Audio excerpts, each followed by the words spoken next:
These AI Ghibli style cooking videos are going absolutely viral on social media right now, and I strongly think this is going to be the next viral AI trend.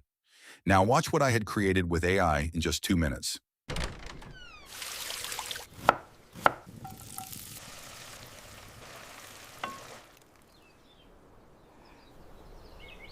Here is full method how you can create these for free. First, all you need is this prompt. You will find its link in description. Copy this prompt and head over to ChatGPT. Here, paste the prompt in the prompt box and hit enter. Then GPT will ask us to choose a character. You can also upload a reference image here, but for now I am going with female character. Then GPT will instantly provide 10 food items names for our video. Once we select the item, type that number in prompt box and hit enter. Within seconds, GPT will provide us a detailed master prompt with all the required setting.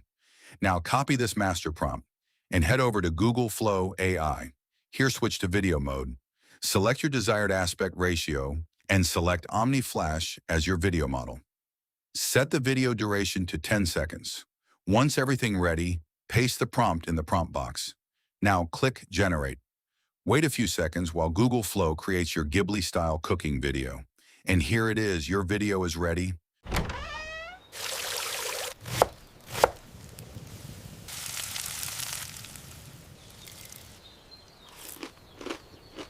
You can create as many videos as you want using this with the master prompt I had provided. If this video helped you, like the video, and don't forget to subscribe to the channel so you don't miss upcoming viral niches.